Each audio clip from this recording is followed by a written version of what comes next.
The following program contains views that are not those of WVTC, iNetworks Communications, their subsidiaries, affiliates, or financial supporters.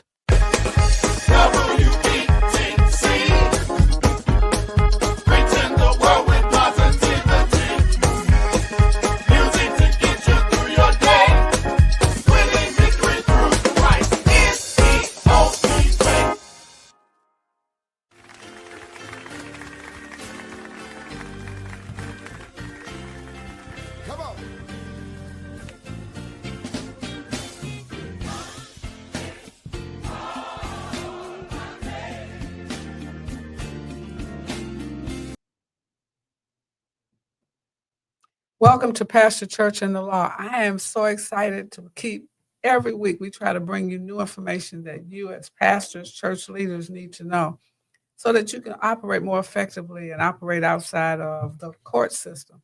And so today I have Attorney Aaron McLeod to my right, your left, and Attorney Rodney Howard on my left, your right.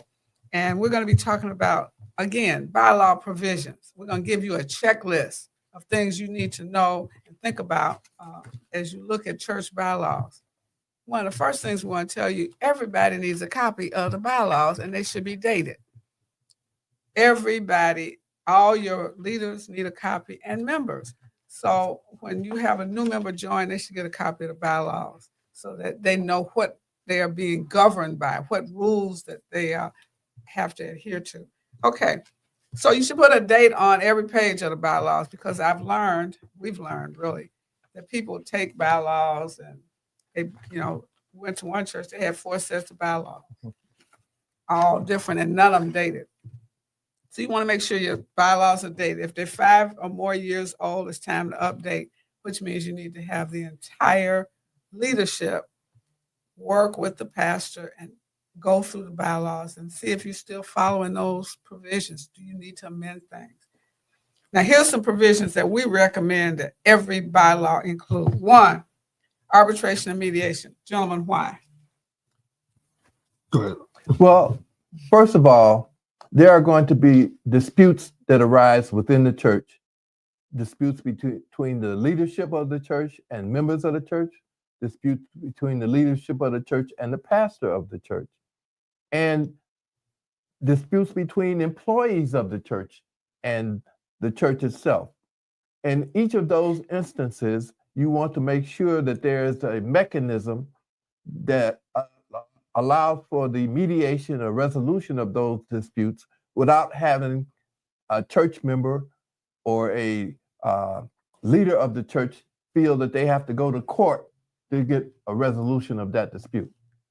So that's an arbitration and mediation clause in the bylaws that says before you go to court, you must, and that means members will agree, you must go to mediation and arbitration first. It's cheaper and it's better for the church.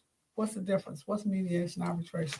Well, mediation is where you would have sometimes an independent third party on the mediation side to go in and intervene between the two parties. And so they will come together, they'll allow one party to state their gripe or their grief, the other party to state their gripe or their grief.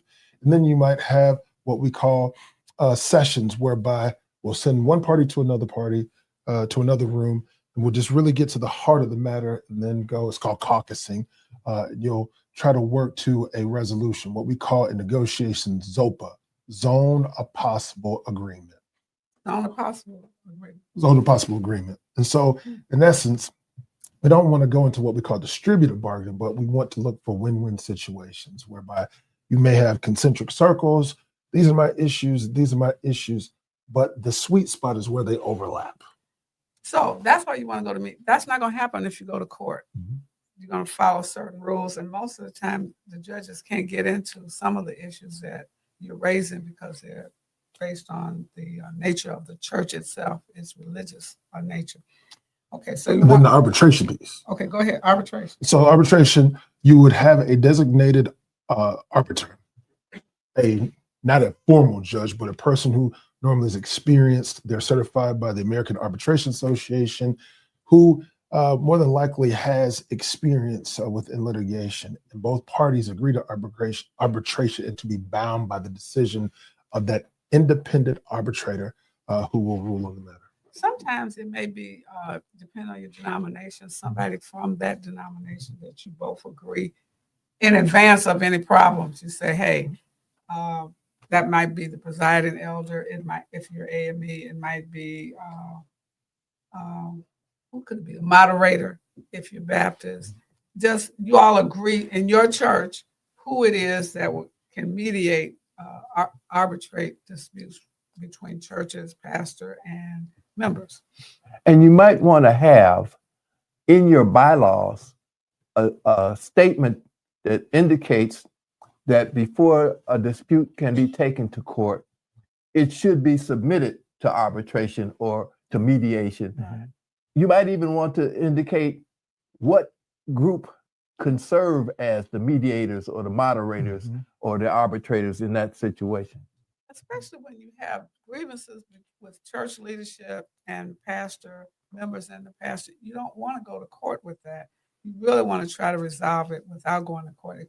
Everybody loses when you file a lawsuit. The only people that gain are the lawyers that get paid. The other thing, you had to decide what rules will govern the behavior in your meetings. Is it Robert's Rules of Order? Does anybody know Robert's Rules of Order? Who is going to be the parliamentarian if you're using Robert's Rules of Order? What do you all recommend? Well, commonly, Robert's Rules of Order, if people understand and know how to use them, is the best tool to expedite resolving matter after matter after matter. The problem is that most people are unfamiliar with Robert's Rules of Order, unfortunately. And then the next thing is people don't want to follow Robert's Rules of Order if it is contrary to their particular interests. So they want to suspend or not have Robert's Rules of Order apply to their situation. That should be in your bylaws. Yeah, I've seen whereby, to Attorney Howard's point, the knowledge is the key, right? Right. People can weaponize Robert's Rule of Order for those who are more knowledgeable. I learned it in the sorority. And I was just going to make that reference, right? But with that, I've seen in nonprofit boards that are educational in nature, good boards, good institutions with large budgets and large resources, whereby they relax the emotion of Robert's Rule of Order just to have more, I would say, clear, maybe concise, or effective communication. But if you know Robert's Rule, and if you are by law subscribed to Robert's Rule, and you're an officer of that institution, I would recommend that you learn Robert's Rule of Order. Well, the other thing is too, Robert's Rules of Order allows you to focus on one issue at a time. What usually happens is we start on one issue and we go around the circle, and by the time we get through, we don't know what started the issue in the first place. Yeah. So you got to figure out how you're going to govern your meetings so that people just don't get up and start talking back and forth. You don't. It's not going to be a productive meeting, and you lose people. The other thing is, you have to have in your bylaws who has approval authority over contracts. Is it the church clerk? Is it the pastor only? Is it the board of trustees? Is it the deacon board? Who can approve and sign contracts on behalf of the church? Who can obligate the church as opposed to the outside world? Many people think that because the trustees are in charge, only the trustees can obligate the church, or only the pastor can obligate the church. Something should be stated in your bylaws to the effect of who is able to obligate the church financially under the contracts that the church is engaged in. And the way that those are drafted, a case-by-case basis, but there's some trends, right?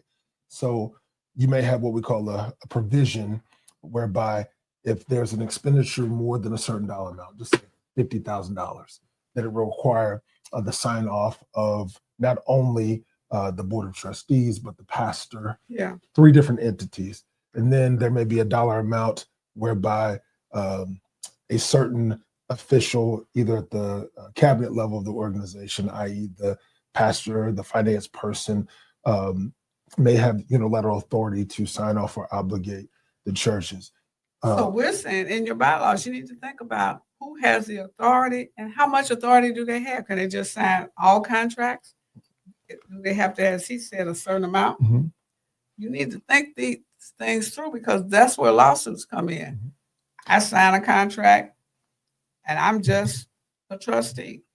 And I guess a rule of thumb or a word of encouragement in particular to, leaders who are zealous or want to have the authority and want to go out and do what they want to do, specifically for pastors. Do not be too quick to want to go and obligate your organization, your church, because it all comes back on you. I remember I was just having an informal conversation or engaged in an informal dialogue on Facebook with some clergy. And the sentiment from one of the leaders was like, I just need to be able to move and do what I need to do. No. We're like, no, you don't. No, you don't. You want to have that oversight because when it hits the fan, It's coming back. it's coming back. Well, and that goes to a lot of other things as well. When you sign the contracts, do you sign personally or do you sign on behalf of the organization? Mhm. The signature line should say XYZ Church by, By so-and-so. because then you're obligating the church. You're not obligating yourself personally. If you just sign your name, you are personally obligated as well as the church. And so you want to be in a position where you're protected, but you also want to make sure that the church is protected. And so you have to be careful in terms of how you sign documents as well. And to that end, attorney, do yourself a favor. Do yourself a favor. I recently had a conversation with a congregation about a nice meaningful real estate transaction, and within that, denominationally backed with some resources to finance the obligation. But you'd be surprised that with in light of the magnitude of that particular transaction, they did not retain an appropriate counsel. What do I mean by that? Yes, you may have an attorney in your church. That does not mean that they have the specialty for the matter at hand. Go out and seek the expert so you have wise counsel. Right. You're not coming, the professor or attorney Jan Wilson saying, hey, fix this. And we say, why did you sign that? Well, I didn't know. Or we had such and such, my cousin look over. And I didn't read it myself. I relied on my attorney. And I do know that y'all don't read contracts. Yeah. If you read them, you don't know what they mean because they use legal words. That's why they hire lawyers. So I'm not seeking your employment or your relationship. I'm saying to you, somebody that understands contracts needs to read your contracts before you execute them. You don't have to know everything. You have to know somebody who does. And that's the other thing. Who has the authority? Well, no, binding of officers. Church officers need to have binding insurance because you're signing on behalf of the church. You are counting money that's not yours.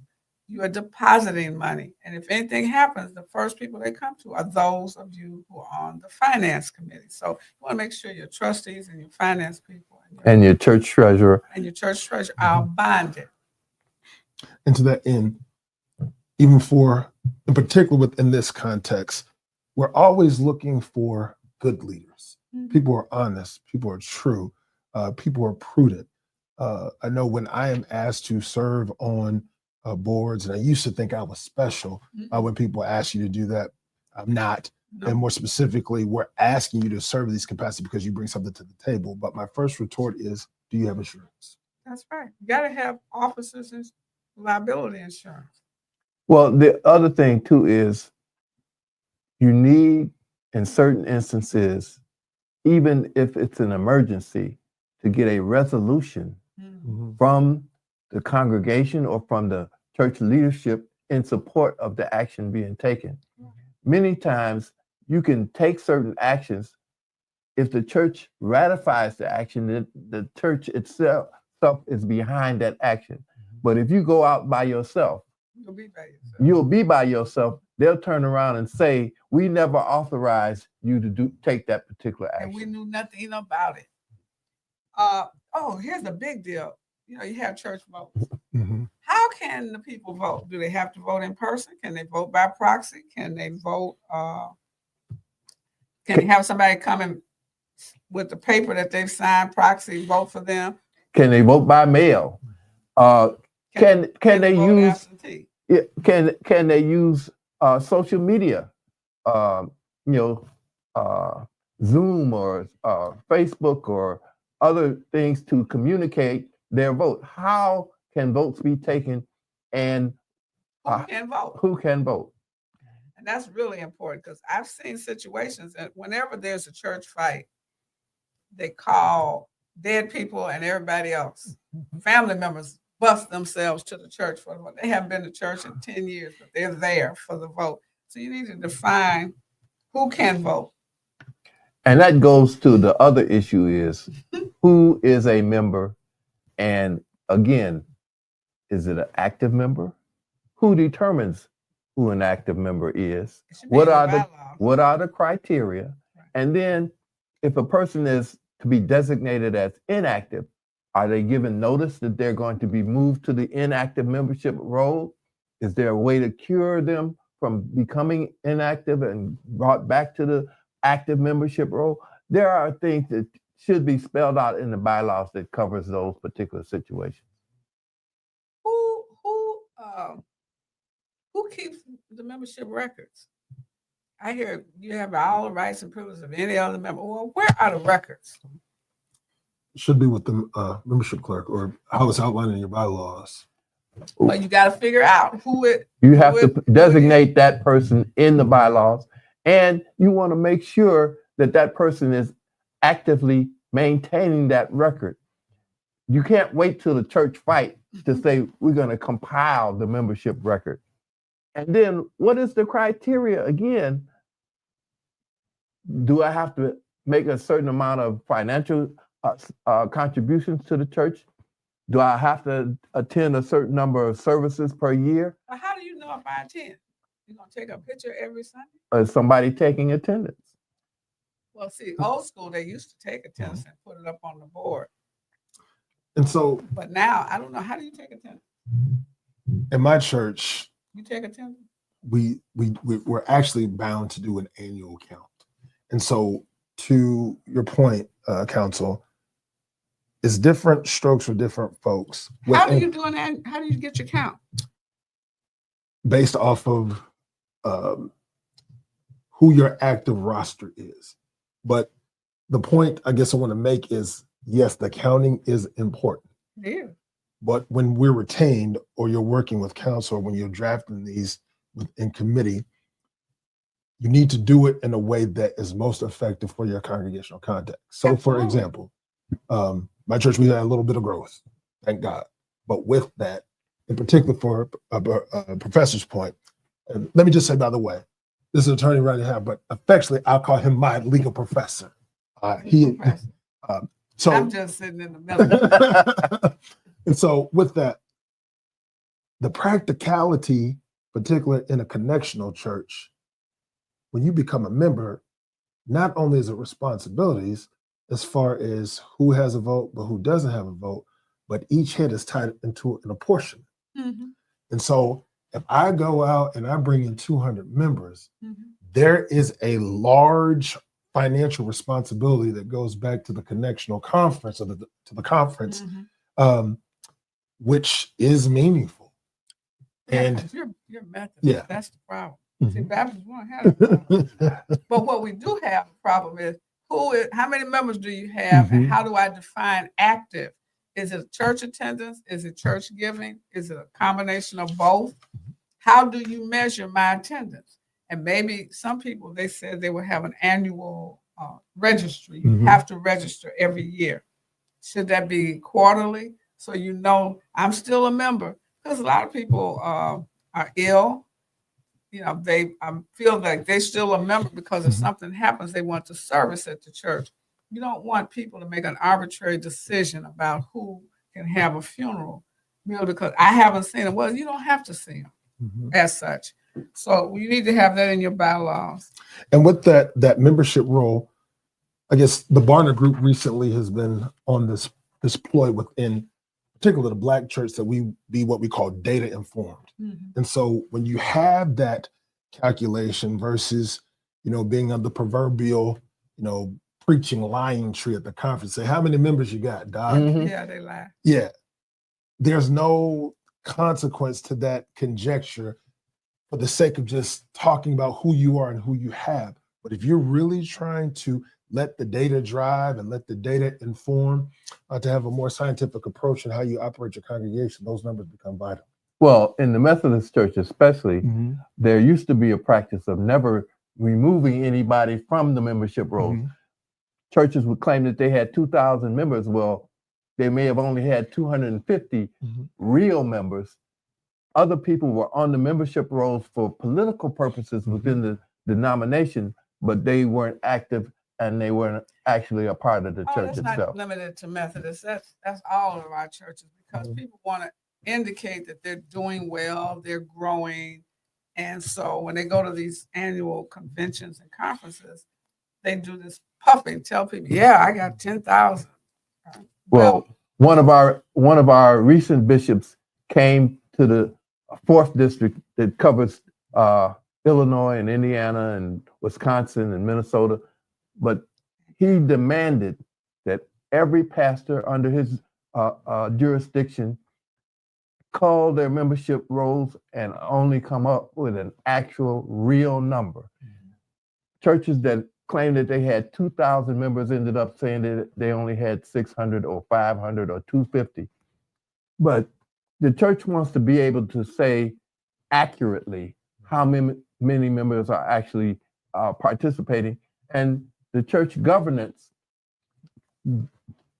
is expressly apportioned according to the actual membership, not a fanciful membership that has been in existence for God knows how long. Well, before we go, we got to talk about, how do you remove a board member, a trustee, a deacon board member? What's that process? That should be in your bylaws.